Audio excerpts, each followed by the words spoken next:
Hey guys, so in the spirit of, independent works, I've read both volumes now of London Gothic. This is something that I've brought up in the past. It always looked very intriguing. As I said in the first episode, it appears to have sort of a Sherlock Holmesy quality about it.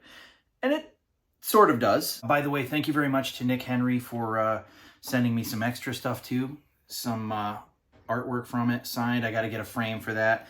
And a London Gothic bookmark. Between this and Isom, I have plenty of bookmarks. I've actually been using this in Steve Stark's new book, which I'm currently reading. That's a future video, though. So London Gothic revolves around a character known as the Duke and his partner Jellicoe. And they're basically like, I guess you could call them Holmes and Watson. Not really, though. Jellicoe is very, foul mouth, like Cockney, kind of like, oh, gov. The C word is used very excessively in this. A lot of F words too. This is a very HBO kind of a thing. And I absolutely love that, because I'm over here thinking oh, this is going to be kind of like an elegant, supernatural story. Hell no.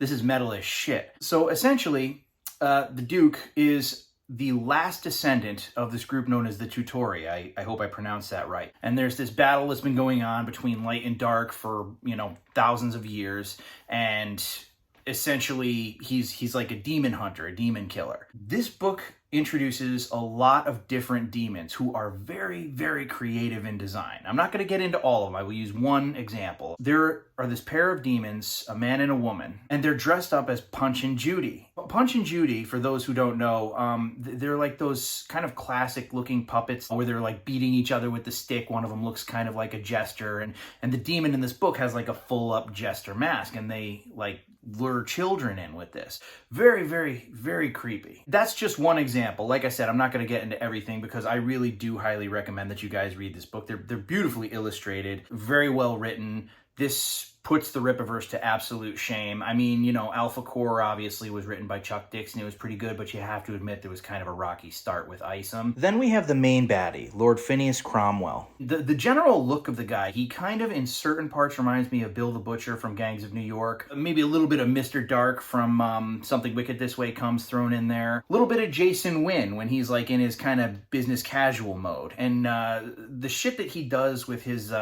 cargo is really messed up. These books are really messed up. And I mean that in a great way. But it's definitely nobody is safe.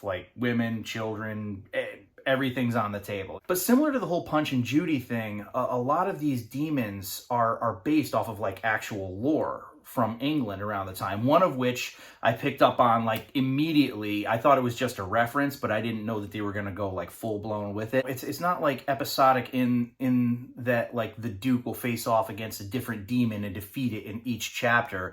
No, it's this mounting thing. You're introduced to new demons as the volumes go on, and it's starting to look bigger and more apocalyptic. And the fact that he's the last of his kind, it's kind of oh shit, the stakes are really real. And it seems to be this insurmountable thing. Very, very, very cool, very bloody, very gory. And I absolutely, I just enjoy the shit out of it. I was initially going to do a separate review for chapter 1 and then for chapter 2. But honestly, I finished with chapter 1 and I was like, I can't, I gotta keep going, and for the sake of not mixing the two of them up, I wanted to talk about both in this video. Chapter 3 is apparently coming out this autumn, which I'm really looking forward to. Guys, seriously, even in the US, especially those of you who've been investing in the Rippaverse, consider checking out London Gothic. Really do, because it's actually, if you visit their website, it's actually very reasonably priced. The thing that'll get you a little bit is the shipping, because it's coming from the UK. But in all God's honesty, if you add everything up, it actually works out to cheaper than the Rippaverse comic books. And like I said, it's a lot more engaging and creative in my opinion. It's also apples and oranges, because this is more of a supernatural thing and it goes with historical eerie legends. But yeah, if you're looking to support independent works, I would definitely recommend checking this out. I know that in the UK, they're pretty big. They've been to a lot of comic conventions there, horror conventions and stuff. So let's see if we can't get them a bit of a following over here in the States. Anyways, guys, yeah, London Gothic, definitely check it out. I think it would make a really good show for cable television, provided that they followed the source material. I'm not suggesting anything there. So, but yeah, guys, It's a great independent work. If anybody has any suggestions for any other independent works that you're familiar with, please comment below and let me know about that. I will also post a link. London Gothic has a YouTube channel where they go into a lot of the history of the lore that they have in these books. So if that piques your interest. All right, guys, that's all she wrote.